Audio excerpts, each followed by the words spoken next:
Hello friends, नमस्कार। I am C A Ved and welcome you on my YouTube channel. जैसा कि आप thumbnail से देख पा रहे हैं, आज हम बात करेंगे टीडीएस पेमेंट के बारे में। इस वीडियो के अंदर मैं आपको बताऊंगा कि कैसे आप बहुत ही इजी मेथड से अपने टीडीएस की पेमेंट को कर सकते हैं। नॉर्मली तो आप अपने टीडीएस की पेमेंट करते हैं एनएसडीएल की साइट पर जाके जो है वो पेमेंट करते हैं। आप वहाँ पर आप नेट बैंकिंग का यूज़ करते हैं या फिर आप जो है अपने डेबिट या क्रेडिट कार्ड का यूज़ करके इसकी पेमेंट करते हैं। बट इस वीडियो के अंदर मैं आपको बताऊंगा कि कैसे आप इनकम टैक्स के पोर्टल पर जाकर डायरेक्टली ही इस टीडीएस की पेमेंट को कर सकते हैं। और यहाँ पर अगर आप चाहें नेट बैंकिंग तो यूज़ कर ही सकते हैं, डेबिट क्रेडिट कार्ड भी यूज़ कर सकते हैं। उसके अलावा आपको एक एडिशनल ऑप्शन और दिया जाएगा जहाँ पर आप अपनी यूपीआई आईडी का यूज़ करके भी इसको कर सकते हैं।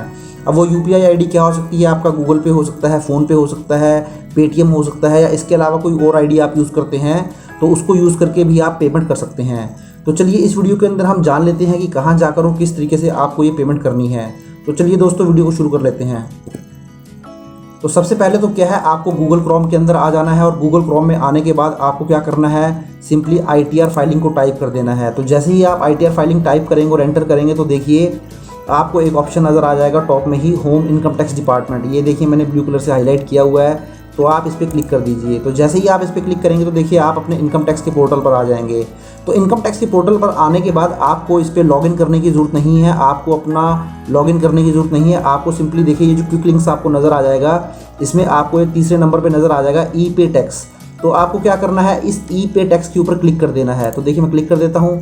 तो जैसे ही आप इस पर क्लिक करेंगे तो देखिए आप ई पे टैक्स के कॉलम में आ जाएंगे और यहाँ देखिए आपको क्या करना है। अब आपको जो ध्यान देने वाली बात है दोस्तों, ये ध्यान देने वाली बात ये है कि जब आप अपने टीडीएस की पेमेंट कराएंगे तो देखिए आपको यहाँ पैन/टैन का ऑप्शन दिया गया है। तो जब आप टीडीएस जमा कराएंगे तो देखिए टीडीएस के केस में आपको यहाँ पर अपना जो है टैन नंबर मेंशन कर देना है। टैन नंबर का मतलब होता है टैक्स डिडक्शन अकाउंट नंबर, आप जानते ही होंगे अब जब आप टीडीएस जमा करवाते हैं। तो यहाँ पर आपको पैन नंबर मेंशन नहीं करना है अगर आप टीडीएस की पेमेंट करना चाहते हैं। तो अगर आप पैन नंबर मेंशन कर देंगे तो आप टीडीएस की पेमेंट नहीं कर पाएंगे। टीडीएस की पेमेंट करने के लिए आपको जो है पैन नंबर ही मेंशन करना पड़ेगा। तो इसके अलावा अगर आप सेल्फ असेसमेंट टैक्स या फिर एडवांस टैक्स की पेमेंट करना चाहते हैं या फिर सेल्फ असेसमेंट टैक्स पेमेंट करना चाहते हैं तो उसके ऊपर भी ऑलरेडी एक मैंने डिटेल में वीडियो बनाया हुआ है और उस वीडियो का जो लिंक है मैंने नीचे डिस्क्रिप्शन में दे दिया है, या आप ऊपर आई बटन में भी देख सकते हैं। तो उस तरीके से आप किस तरीके से आप उस एडवांस टैक्स को या सेल्फ असेसमेंट टैक्स को जमा करवा सकते हैं उसके ऊपर भी मैंने बड़े ही इजी तरीके से यूपीआई का यूज़ करके, गूगल पे या फ़ोन पे का यूज़ करके मैंने आपको बताया है कि कैसे आप एडवांस टैक्स और सेल्फ असेसमेंट टैक्स भी जमा करवा सकते हैं। तो आप उस वीडियो को देख ले, मैंने डिस्क्रिप्शन में दे दिया है, या आप ऊपर आई बटन में देख सकते हैं। तो चलिए अब हम बात कर लेते हैं टीडीएस के बारे में। तो आपको क्या करना है, टीडीएस के केस में आपको क्या करना है, सिंपली यहाँ पर अपना टैन नंबर मेंशन कर देना है, जैसे कि मैंने यहाँ पे ऑलरेडी टाइप किया हुआ है। आपको यहाँ कंफर्म कर देना है अपना टैन नंबर और यहाँ पर जो भी आपका रजिस्टर्ड मोबाइल नंबर है उसको मेंशन कर देना है। तो जब ये सारी ही आप डिटेल्स फिल कर लेंगे, दोनों यहाँ पर टैन नंबर फिल कर लेंगे ऊपर 2 कॉलम में, और यहाँ पर आप जब मोबाइल नंबर मेंशन कर देंगे तो आपको यहाँ पर कंटिन्यू कर देना है। तो देखिए जब आप इसको कंटिन्यू करेंगे तो आपके मोबाइल पे एक OTP आया होगा। तो चलिए हम उस OTP को फिल कर लेते हैं और इसको कंटिन्यू कर देते हैं।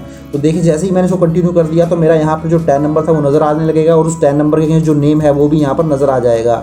तो इसको भी आप कंटिन्यू कर दीजिए।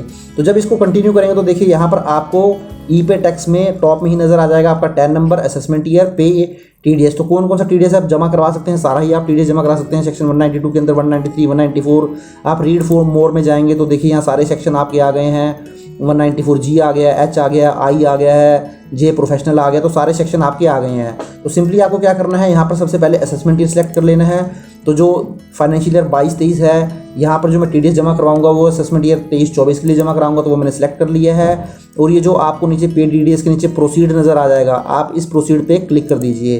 तो देखिए जैसे ही आप इस पर क्लिक करेंगे तो देखिए आपका ये न्यू पेमेंट आ गया, ऊपर टॉप में 10 आ गया है और देखिए यहाँ TDS TCS payable by tax payer 200 bracket में आ गया। तो देखिए कितने सारे ऑप्शन आपको यहाँ नज़र आ जाएंगे, सारे ही सेक्शन आ जाएंगे।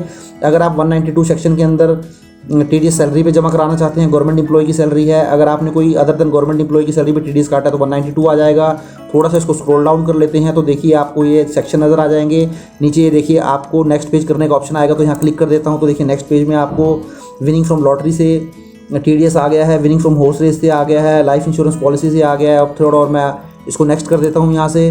तो नेक्स्ट कर दिया है तो मैंने देखिए payment of in respect of deposit under national saving scheme आ गया है, नीचे कमीशन प्राइस आ गया है, कमीशन और ब्रोकरेज आ गया, और ये देखिए यहाँ पर मेरा 194 आई रेंट आ गया जो मैं पे करना चाहता हूँ। इसके अलावा आप इसको फर्दर इसको आगे नेक्स्ट करेंगे तो आगे आपको और भी सेक्शन नज़र आ जाएंगे। तो मेरे केस में मैं रेंट के ऊपर TDS डिपॉजिट करवाना चाहता हूँ, तो मैंने यहाँ पे रेंट को सिलेक्ट कर लेता हूँ और इसको मैं कंटिन्यू कर देता हूँ। तो देखिए जैसे ही मैं कंटिन्यू करूँगा तो देखिए मेरा ये चलान ओपन हो गया है, चलान ओपन हो गया है। और ये देखिए आपको यहाँ नज़र आ जाएगा tax applicable major head other than company deductee.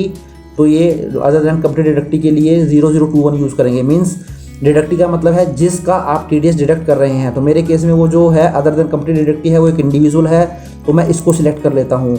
और इसको सिलेक्ट करने के बाद देखिए मैं एक 100 रुपये का पेमेंट आपको करके दिखा देता हूँ। तो ये जो आपको टॉप में ही नज़र आ जाएगा टैक्स, इसके अंदर आप फिल कर लीजिए जो भी आपका टैक्स बनता है। तो मेरे केस में मैं आपके एग्जाम्पल के तौर पे आपको दिखा रहा हूँ, तो मैंने यहाँ पर 100 रुपीज़ फिल कर लिया है। तो 100 रुपीज़ फिल करने के बाद बाकी आपको कुछ फिल करना नहीं है अगर एप्लीकेबल नहीं हो रहा है। हाँ, कोई आप लेट जमा करवा रहे हैं उसके बाद कोई इंटरेस्ट वगैरह बनता है तो आप फिल कर सकते हैं। तो मेरे केस में ऐसा कुछ नहीं है, मैं इसको स्क्रॉल डाउन कर लेता हूँ और अब मैं इसको यहाँ से कंटिन्यू कर देता हूँ।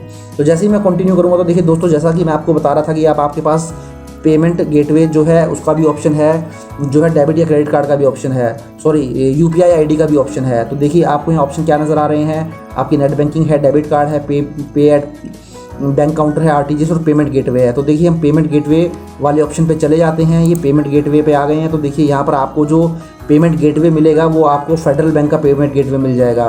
तो दोस्तों यहाँ आप एक बात ध्यान जरूर रखें, ज़रूरी नहीं है कि आप जो पेमेंट गेटवे यूज़ कर रहे हैं उस पेमेंट गेटवे वाला बैंक ही आपका होना चाहिए। मीन्स आपका सेविंग अकाउंट या आपका करंट अकाउंट जो है फेडरल बैंक के अंदर ही होना चाहिए। क्योंकि यहाँ हम फेडरल बैंक का पेमेंट गेटवे यूज़ कर रहे हैं तो इसका मतलब ये नहीं है कि हमारा जो सेविंग अकाउंट है या करंट अकाउंट है वो फेडरल बैंक के अंदर ही होना चाहिए। तो आपका अकाउंट किसी भी बैंक में हो सकता है, वो SBI हो, HDFC हो, ICICI हो, एक्सिस हो, तो कोई भी बैंक आपका हो सकता है। यहाँ पर सिंपली हम जो है फेडरल बैंक का गेटवे यूज़ कर रहे हैं। तो देखिए मैं यहाँ पे टिक कर देता हूँ और अब मैं इसको कंटिन्यू कर देता हूँ। तो देखिए जैसे ही मैं इसको कंटिन्यू करूँगा तो मेरे डिटेल निकल के आ गई हैं। मेरा असेसमेंट ईयर 2023-24 था, फाइनेंशियल ईयर 22-23 था, income tax other than companies था। क्योंकि जो मैं TDS डिडक्ट कर रहा हूँ वो एक इंडिविजुअल का डिडक्ट कर रहा हूँ और TDS और TCS का जो टैक्स पेयर का हेड है, माइनर हेड, वो 200 है, फेडरल बैंक का गेटवे है। और देखिए नेचर ऑफ पेमेंट 94I है क्योंकि मैं रेंट की TDS की रिडक्शन कर रहा हूँ। तो ये आपका चलान इसने दिखा दिया, टैक्स का ब्रेकअप इसने ₹100 दिखा दिया है और जो टोटल अमाउंट मुझे पे करना है वो भी 100 ही करना है। अब मैं इसको पे नाउ कर देता हूँ।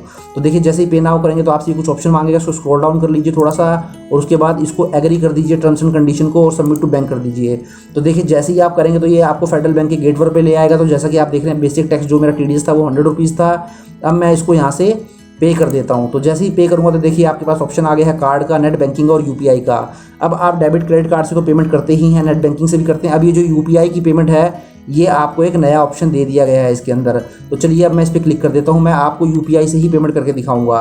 तो देखिए यहाँ मैंने कर दिया है। अब देखिए जब आप इसको क्लिक करेंगे तो कुछ आपको इस तरीके से नज़र आएगा। तो यहाँ पर आपको अपनी UPI ID मेंशन कर देनी है। तो मेरे केस में जो मेरी गूगल पे की UPI ID है वो मैं यहाँ पे एंटर कर देता हूँ पहले। तो देखिए मेरी जो भी ID है वो मैंने आगे मेंशन कर दी है, @OKICICI है मेरा ICICI के अंदर अकाउंट है। तो वो मेरी गूगल पे की ID मैंने यहाँ फिल कर दी है, मैंने आगे हाइड कर लिया है थोड़ा सा जो मेरा मेन ID है। तो अब आपको क्या करना है, ये टाइप करने के बाद जो भी आपकी गूगल पे की ID है या फ़ोन पे की है या फिर पेटीएम की है वो ID आप यहाँ डाल दीजिए। अब इस एड्रेस को, जो भी आपका ये एड्रेस है, आप इसको वेरीफाई करवा दीजिए। तो देखिए जैसे ही मैंने इसको वेरीफाई पे क्लिक किया तो मेरा नाम यहाँ पे आ गया है। तो मेरी ID जो है वो कंफर्म हो चुकी है। अब हम इसको पे कर सकते हैं। तो देखिए आपको पे का ऑप्शन नज़र आ जाएगा, इस पर क्लिक कर दीजिए। तो देखिए आपकी जो पेमेंट है इनिशिएट हो चुकी है। 4.45 मिनट का आपको टाइम दिया गया है। अब आप क्या कीजिए दोस्तों, आपका जो गूगल पे होगा या फ़ोन पे होगा, आप वहाँ पर आ जाइए। आपको कुछ वहाँ इस तरीके से मैसेज दिखाई देगा कि आपके ऊपर 100 रुपीज़ की जो पेमेंट है वो आपको नज़र आ जाएगी, आपको वहाँ से पे करनी होगी। तो वहाँ जाके आप क्या कर दीजिए, उसको पे क्लिक कर दीजिए और ऑटोमेटिकली आपके पास देखिए या आपका जो जहाँ से आप कंप्यूटर से जहाँ से भी आप ये चलान डिपॉजिट करवा रहे थे वहाँ पे आपको मैसेज नज़र आ जाएगा। इस तरीके से स्क्रीन नज़र आ जाएगी कि जो आपने चलान की पेमेंट है वो आपकी सक्सेसफुल हो चुकी है। आपका नाम आ गया है, 10 आ गया है, असेसमेंट ईयर आ गया है और जो आपका मेजर हेड था 0021 वो आपका नज़र आ गया है। और यहाँ से देखिए दोस्तों, आप जो आपका जो चलान था TDS जो आपने जमा करवाया है वो चलान भी आप इजीली यहाँ से डाउनलोड कर सकते हैं। डाउनलोड का आपको ऑप्शन नज़र आ जाएगा। तो इस तरीके से दोस्तों आप देखिए आप अपने TDS की पेमेंट जो है वो बड़े इसी तरीके से कर सकते हैं। UPI का यूज़ करके कर सकते हैं। पहले क्या था कि UPI ID का यूज़ करके आप पेमेंट नहीं करवा पाते थे, आपको नेट बैंकिंग या डेबिट क्रेडिट कार्ड का यूज़ करके ही पेमेंट करनी पड़ती थी। बट आपको एक अब नया ऑप्शन दिया जा रहा है, UPI ID आपकी गूगल पे, फ़ोन पे आप यूज़ करके पेमेंट कर सकते हैं। और ये जो TDS पेमेंट करने का तरीका है ये भी एक नया तरीका है। इनकम टैक्स पोर्टल पर जाकर अब आप TDS की पेमेंट कर सकते हैं। पहले आपको क्या होता था, NSDL की साइट पर जाके ही पेमेंट करनी होती थी। तो आशा करता हूँ दोस्तों वीडियो आपको अच्छा लगा होगा। If you like the video please share and subscribe my channel and click on the bell icon and press all so that you will get all the notification of my upcoming videos. Thank you very much. Have a nice day. Take care.